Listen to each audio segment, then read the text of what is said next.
나는 이제 자식도, 남편도, 돈도 없습니다.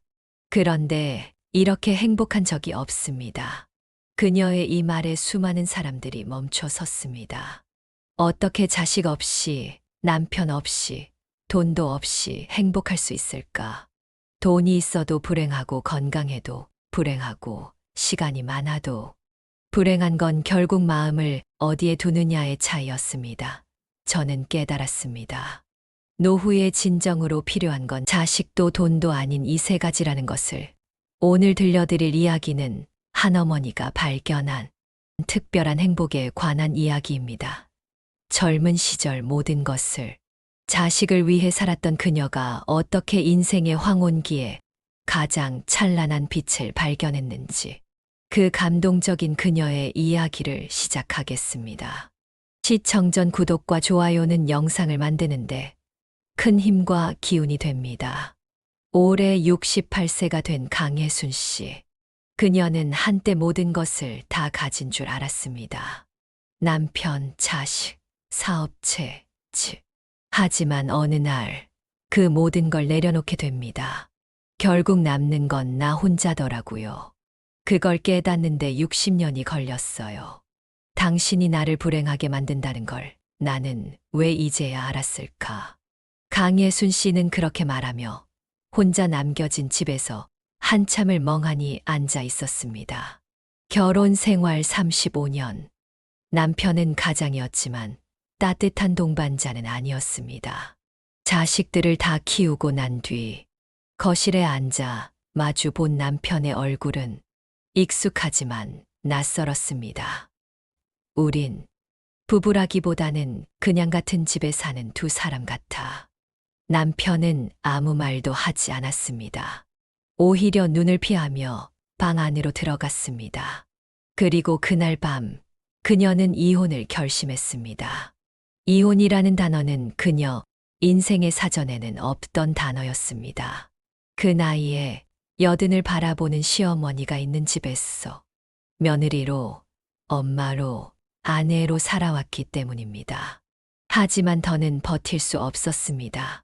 자식들은 다 컸고 그녀의 인생도 이제야 겨우 나라는 사람에게 집중할 수 있는 시점에 왔다는 생각이 들었습니다. 이혼 서류를 제출하고 돌아오는 길, 지하철 유리창에 비친 자신의 얼굴을 보며 그녀는 처음으로 스스로에게 말을 걸었습니다. 이제부터라도 너를 위해 살아보자. 집으로 돌아와 아무도 없는 거실에 앉았을 때 마음 한쪽에서 외로움이 밀려왔습니다. TV를 틀어도 웃음소리가 허공을 울릴 뿐 밥을 지어도 나눠 먹을 이가 없었습니다. 밤이 되자 허전함이 파도처럼 밀려왔고 눈물이 뺨을 타고 흘러내렸습니다. 하지만 그 밤이 지나고 나서 그녀는 아주 작은 다짐을 했습니다. 내가 나를 안아줘야 한다. 다른 누군가가 날 구해주지 않아. 다음 날 아침 평소보다 일찍 일어나 이불을 털고 창문을 열었습니다. 찬 공기가 얼굴을 스치며 그녀에게 말하는 듯 했습니다. 잘했어. 이제 진짜 내 인생이 시작이야. 자식들에게도 알리지 않았습니다. 다만 큰딸에게 전화해서 조용히 말했습니다. 엄마, 이제 혼자 살아보려 해. 너희 아빠랑은 여기까지가 인연이었나 봐. 딸은 놀라서 물었습니다. 엄마 무슨 일 있었어요? 아빠가 또 뭐라고 했어요? 그녀는 웃으며 대답했습니다. 그냥 이제야 내 차례가 온 것 같았어. 그녀의 하루는 그렇게 다시 짜여졌습니다. 늦잠도 줄이고 아침마다 창밖을 보며 커피를 마시고 신문을 찢어다 스크랩을 시작했습니다. 누구도 그녀에게 시키지 않았지만 그녀는 조금씩 자신의 일상을 만들어갔습니다. 이혼 후 첫 번째 생일날. 자식들은 각자 문자 한 통씩 보냈습니다. 엄마 생일 축하해요. 요즘 잘 지내시죠? 엄마 조만간 한번 봐요. 바빠서 미안해요, 유. 그녀는 조용히 생일 케이크를 사와 촛불 하나를 꽂고 자기 자신에게 말했습니다. 혜순아, 생일 축하해. 너 정말 잘 견뎌왔어. 그리고 앞으로도 잘할 거야. 이 장면은 그녀의 새로운 인생이 시작된 첫 장면이었습니다. 자식도 남편도 없이 맞이한 생일. 그러나 처음으로 진짜 자기 자신을 위해 케이크를 샀어. 자신에게 축하를 해준 날이었습니다. 그녀는 그날 일기장에 이렇게 적었습니다. 나는 지금 혼자지만 외롭지 않다. 내 인생의 처음으로 주인공이 된 느낌이다. 강예순 씨는 이혼한 후 자기 삶에서 가장 먼저 점검한 게 건강이었습니다. 혼자 살게 되니까요. 누가 나 아프다고 병원 데려다 줄 사람도 없잖아요. 그녀는 이혼 후 한 달 뒤 건강검진센터에 예약을 넣었습니다. 마음속으로 수십 번 망설였지만 막상 의사 앞에 앉아 진료지를 받아들고 나니 그동안 자신이 얼마나 자신을 방치하며 살았는지 깨달았습니다. 고혈압 초기입니다. 혈당도 높아요. 관절의 염증도 좀 있고요. 의사는 단호하게 말했습니다. 지금부터 생활 습관 바꾸지 않으면 앞으로 병원에 누워 지내야 할지도 몰라요. 그날 밤 혜순 씨는 병원에서 받은 문진표를 식탁 위에 올려놓고 한참을 바라봤습니다. 이게 나였구나. 남편의 뒷바라지, 자식들 학비와 결혼식, 그리고 명절마다 혼자 준비한 음식들. 그 와중에 자기 몸은 단 한 번도 챙긴 적이 없었습니다. 이제라도 내 몸을 챙기자. 이건 누가 대신해 줄 수 있는 게 아니니까. 다음 날 새벽 6시. 알람을 맞춰놓고 이불을 걷어찼습니다. 무릎이 시큰시큰했지만 운동복을 챙겨 입고 집 근처 작은 공원으로 나갔습니다. 겨우 5바퀴예요. 매일 걷기만 하세요. 건강검진센터에서 권한대로 하루 1시간씩 걷기 시작한 그녀. 처음 3일은 숨이 차고 허리가 당기고 온몸이 그만하라고 외치는 듯 했습니다. 하지만 일주일이 지나자 숨이 덜 차기 시작했고 보름이 지나자 다리 근육이 단단해졌습니다. 생각보다 좋아요. 걸으면서 음악도 듣고 이제는 저절로 발이 공원 쪽으로 가요. 그렇게 공원을 걷던 어느 날 벤치에 앉아 쉬고 있던 또래 박 여사가 말을 걸어왔습니다. 여기 자주 나오시네요. 테니스 한번 해보세요. 운동도 되고 사람들도 재밌어요. 망설였지만 그녀는 그 제안을 받아들였습니다.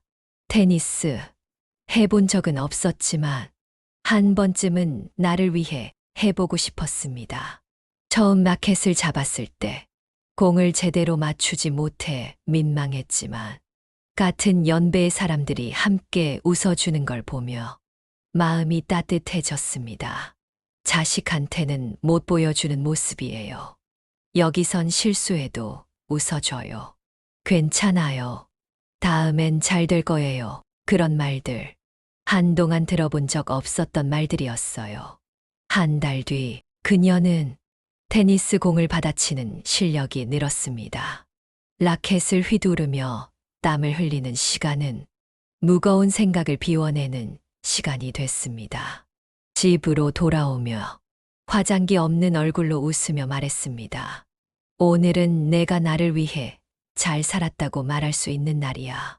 며칠 뒤 작은 딸 수진이가 연락해 왔습니다. 엄마, 병원비는 괜찮아요?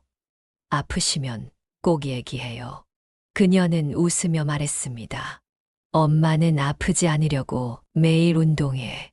그리고 병원비도 준비해놨어. 건강보험도 있고 실버보험도 들어놨어.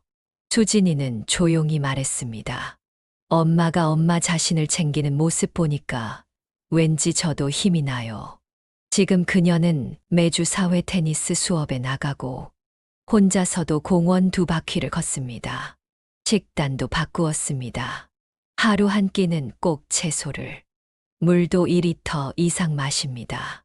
건강은 어느 날 갑자기 무너지는 게 아닙니다. 그녀가 말합니다. 건강이요. 자식보다 강한 힘이에요. 내가 아프면 자식도 무너져요. 하지만 내가 건강하면 자식도 안심해요. 밤이면 일기장에 적습니다. 오늘도 내 두 다리로 공원을 걸었다. 고맙다. 하루를 나 스스로 이끌 수 있어서 그녀에겐 이제 아프지 않기 위한 의무가 아니라 살아있다는 것을 매일 느끼기 위한 의식이 생긴 셈입니다. 혼자 사는 건 괜찮았습니다. 하지만 말을 나눌 사람이 없다는 건 생각보다 더 깊은 외로움이었습니다.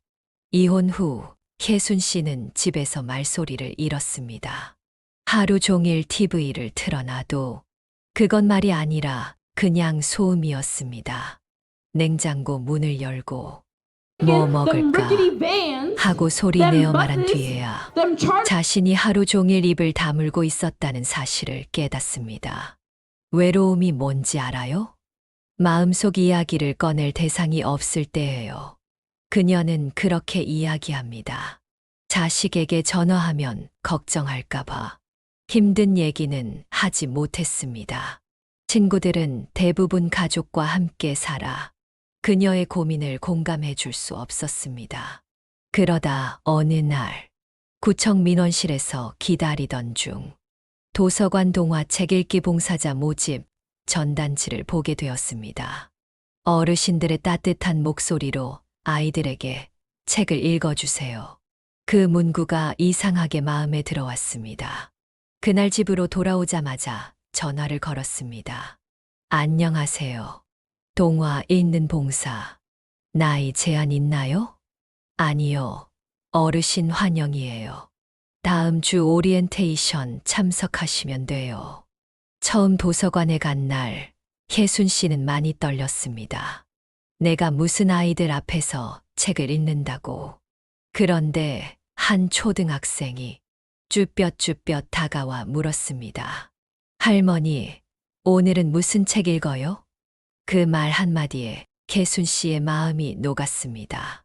저 책은 강아지 똥이었습니다. 조심스럽게 책장을 넘기며 아이들을 바라봤습니다.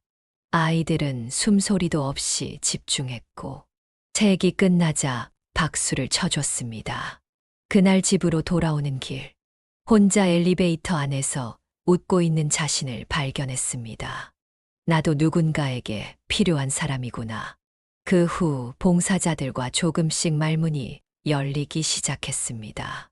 비슷한 또래의 이숙자 씨는 이혼 후 봉사를 시작했다고 했고, 김순희 씨는 남편을 먼저 떠나보낸 뒤 마음을 붙잡기 위해 여기 나왔다고 했습니다. 우리가 다 사연이 있죠. 그런데 여기 오면 그냥 웃어요. 그게 참 좋아요.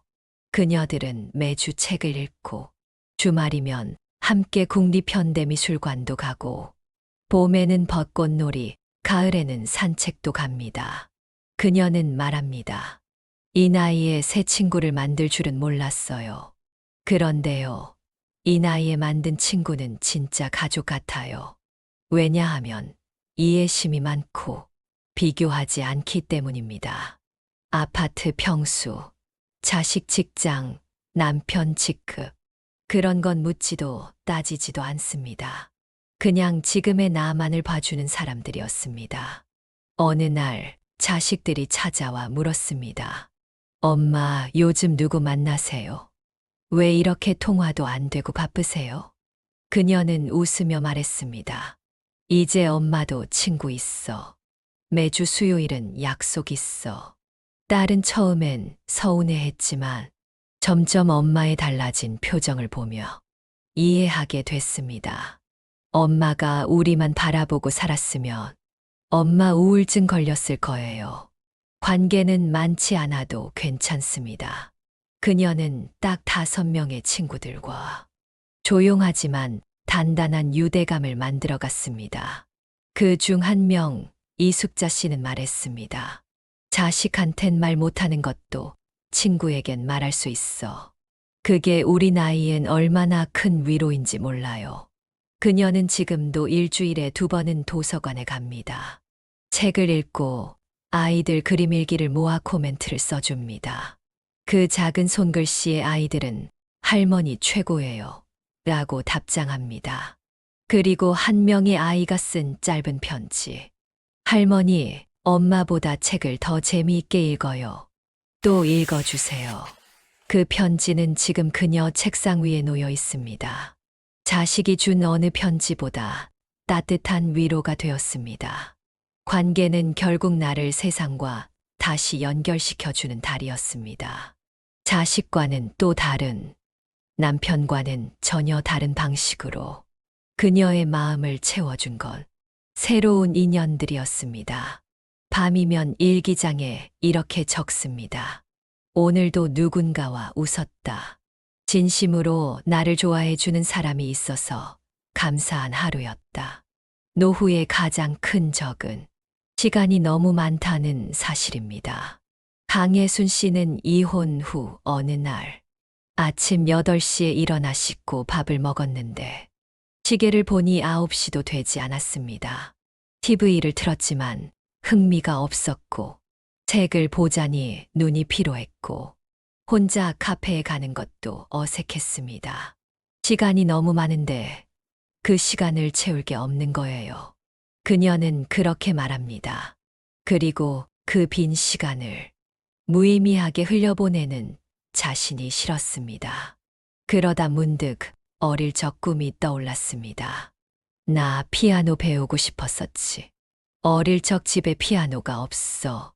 친구 집에 가서 몰래 건반을 눌러보며 눈치 보던 시절이었습니다. 결혼하고 아이들을 키우며 그 꿈은 더욱 멀어졌습니다. 엄마가 나이 들어 무슨 피아노야. 늘 스스로를 설득하며 미뤄왔던 일. 하지만 이번엔 달랐습니다. 그녀는 문화센터에 직접 전화했습니다. 피아노 수업 60대도 들을 수 있나요? 물론이죠. 어르신반 따로 있어요. 언제부터 오실 수 있어요? 망설일 틈도 없이 혜순 씨는 등록을 마쳤습니다.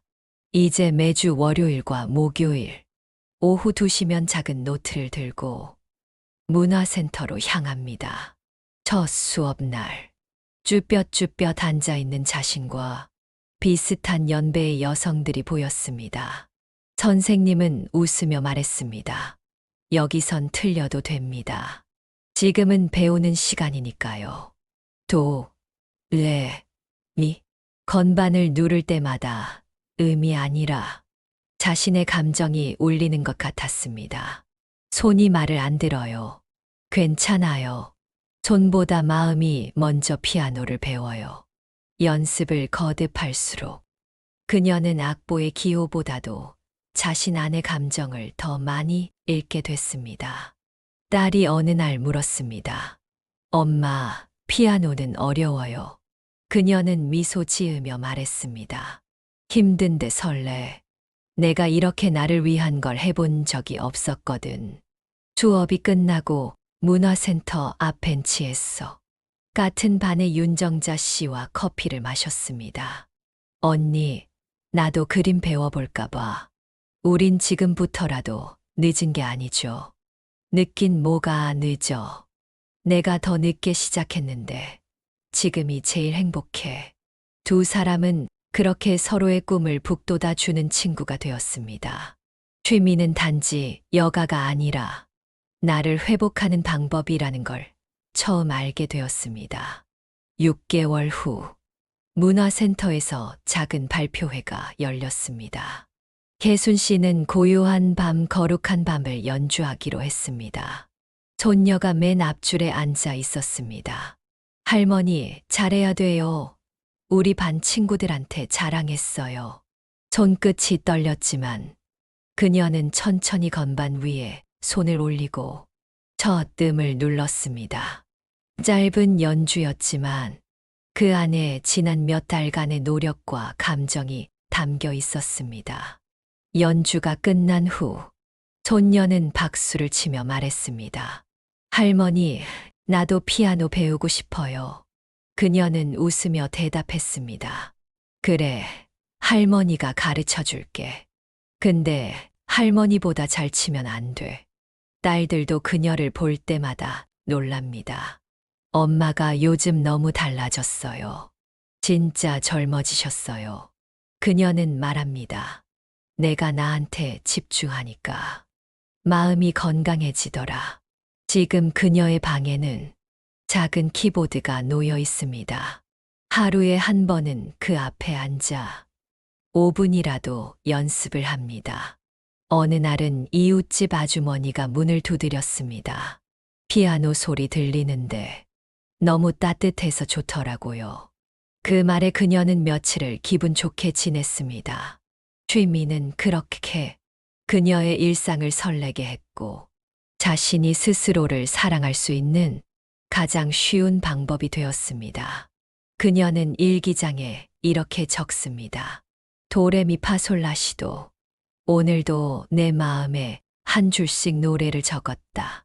피아노는 음악이 아니라 내 감정의 거울이었다. 취미는 혼자 있는 시간을 외로움이 아니라 몰입의 시간으로 바꿔주었습니다. 그리고 무엇보다 그녀는 그 안에서 진짜 살아있는 자신을 다시 만나게 됐습니다. 어느 토요일 오후 딸 미영이에게서 전화가 왔습니다. 엄마, 요즘 진짜 너무 바쁘신 거 아세요?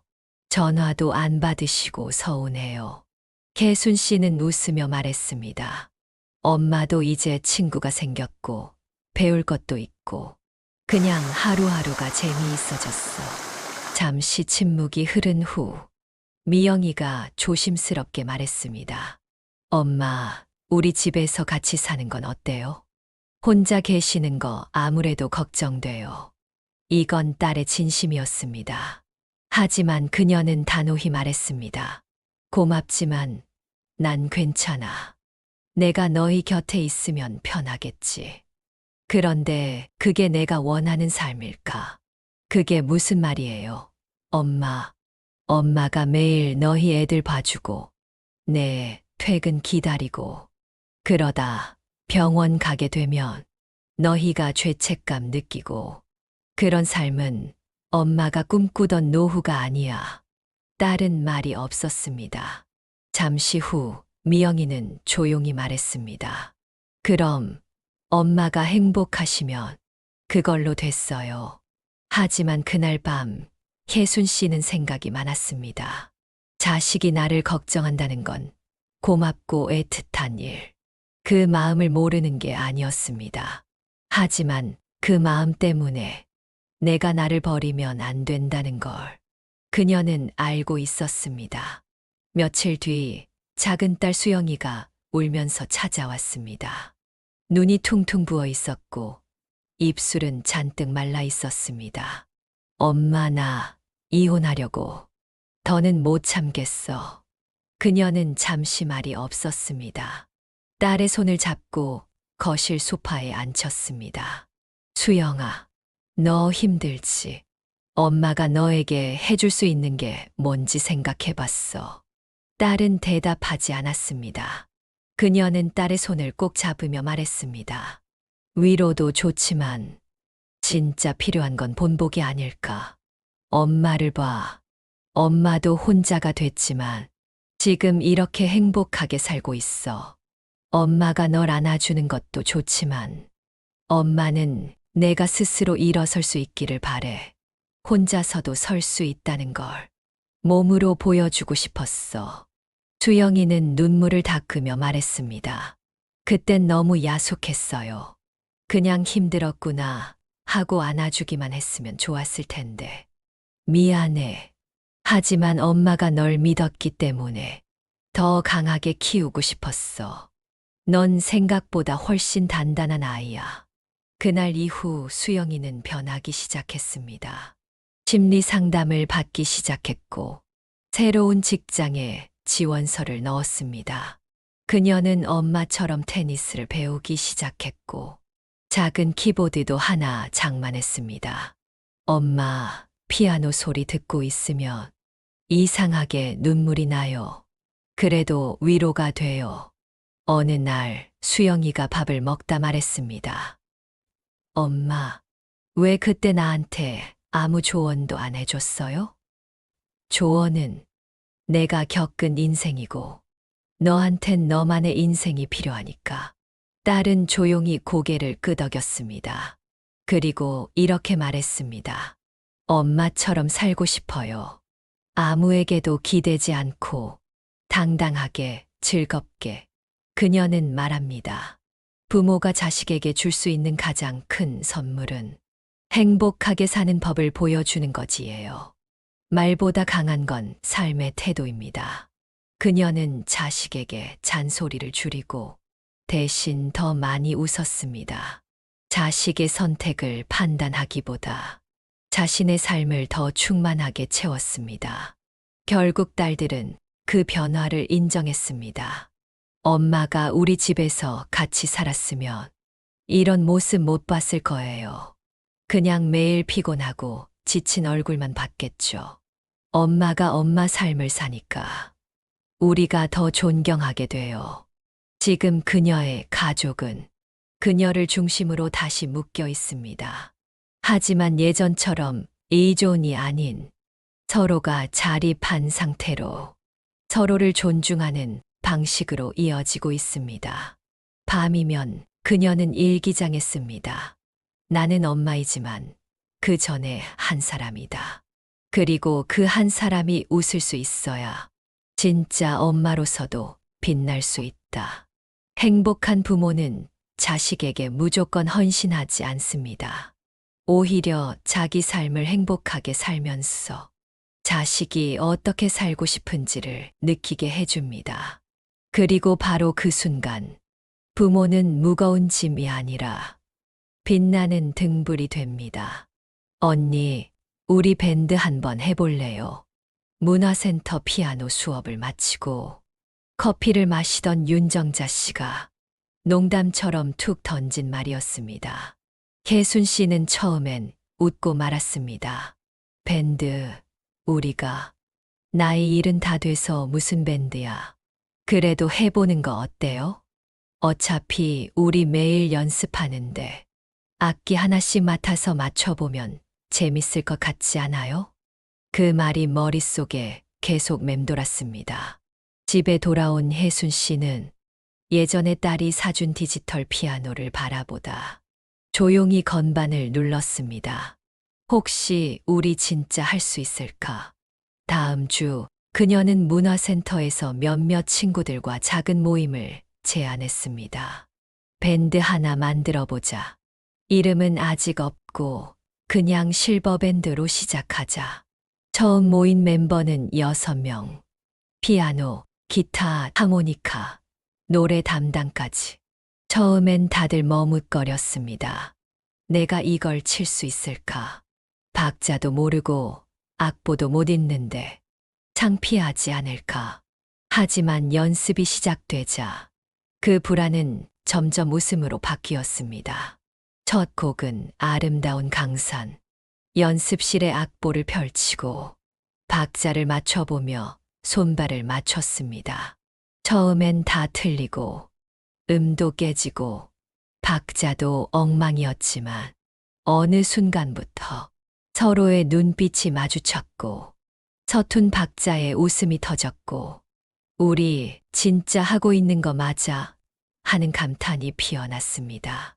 언니, 나 지금 너무 설레요. 내가 이런 걸 다시 할 수 있을 줄 몰랐어요. 나도요. 예전엔 늘 누굴 위해 살았는데 지금은 내 리듬에 맞춰 살아가는 것 같아요. 연습은 매주 토요일 오후 3시. 각자 준비한 도시락을 나눠 먹고 커피를 마시며 노래를 부르고 기타 줄을 맞추고 하모니카를 연습했습니다. 밴드 이름도 정했습니다. 라떼파파 밴드, 우린 라떼는 말이야 세대니까. 어느 날 도서관에서 봉사하던 요양원 관계자가 찾아왔습니다. 어르신들 밴드 하신다면서요? 저희 요양원에 오셔서 공연 한번 해주실 수 있나요? 순간 모두가 얼어붙었습니다. 우리가요? 공연이요. 하지만 혜순 씨가 먼저 손을 들었습니다. 합시다. 우리 음악이 누군가에게 위로가 될 수 있다면 그것만으로도 충분히 가치 있잖아요. 그 말에 모두가 고개를 끄덕였습니다. 잘해야 하는 게 아니라 진심을 전하면 되는 거니까. 공연 준비는 진지했습니다. 곡도 2곡으로 늘렸고, 단체 티셔츠도 맞췄고, 리허설도 반복했습니다. 그리고 공연 당일, 도시 외곽의 작은 요양원, 햇살 좋은 봄날, 오후, 어르신들 앞에 섰습니다. 첫 곡이 끝나고 어떤 할머니가 조용히 눈물을 닦았습니다. 내가 젊을 때 부르던 노래네요. 그때 생각이 났어. 그 한마디에 밴드 멤버들은 울컥했습니다. 개순 씨는 조용히 속으로 말했습니다. 우리가 하고 있는 일이 누군가에게는 기억이고 위로고 생명력이구나. 공연을 마치고 돌아오는 길. 멤버들은 마치 아이들처럼 떠들었습니다. 야, 우리 진짜 멋졌어. 다음엔 어떤 곡 할까? 어르신들이 그렇게 좋아하실 줄은 몰랐네. 그날 밤, 개순 씨는 일기장에 이렇게 썼습니다. 내가 누군가에게 도움이 될 수 있다는 감각. 그것이 나를 다시 살아있게 만든다. 나이가 들었다고 끝나는 게 아니었다. 우리는 지금도 누군가의 삶에 반짝이는 존재다. 지금 라떼파파 밴드는 매달 한 번씩 공연을 엽니다. 요양원, 노인복지관, 구청 행사. 처음보다 실력은 늘었고 무대에 서는 두려움은 사라졌습니다. 이젠 모두가 확신합니다. 우리가 가진 이 시간, 이 재능, 이 마음, 지금 쓰지 않으면 언제 쓸까? 나이 들수록 도전이 줄어든다는 말. 그건 의지가 줄어들어서입니다. 개순 씨는 지금 매일 도전합니다. 매일 연습하고 매일 무대에 설 마음으로 하루를 살아갑니다. 취미가 삶의 중심이 되고 관계가 곁을 채워주고 건강이 그 모든 걸 지탱해줄 때 노후는 결코 허전하지 않습니다. 오히려 인생의 무대는 지금부터가 시작입니다. 그리고 이 영상을 보고 있는 당신에게 편지를 전하고 싶다고 합니다. 혹시 지금 혼자 계신가요? 외롭고 두려운 마음이 드시나요? 그렇다면 저도 한때는 그랬어요. 하지만 지금은 압니다. 혼자는 외로운 게 아니라 자유로운 겁니다. 자식에게 매달리지 않아도, 남편을 붙들지 않아도, 내가 나를 돌보고 사랑하면 그 누구보다 단단하게 살아갈 수 있어요. 지금 당신의 삶도 분명 아름답습니다. 오늘 하루를 잘 견뎌내신 당신을 누군가 이 세상 어딘가에서 따뜻하게 응원하고 있다는 걸 기억해 주세요. 나이 들어도 괜찮습니다. 자식 없이도 배우자 없이도 우리는 스스로를 돌보며 살아갈 수 있습니다. 누군가의 인생을 따라가지 마세요. 당신만의 속도로 당신만의 계절을 살아가세요. 오늘도 잘 견뎌낸 당신을 이 영상 너머에서 누군가가 조용히 응원하고 있습니다. 인생은 끝날 때까지 끝난 게 아닙니다. 지금 이 순간부터 당신의 인생이 더 빛나기를 바랍니다. 고맙습니다. 당신은 혼자여도 충분히 아름다운 사람입니다. 오늘 영상이 마음에 닿으셨다면 구독과 좋아요로 따뜻한 응원 보내주세요. 당신의 노년이 조금 더 단단하고 따뜻해지길 이 채널이 함께하겠습니다. 다음 영상에서는 또 다른 이야기로 당신을 찾아뵙겠습니다. 지금까지 함께해 주셨어. 진심으로 감사합니다.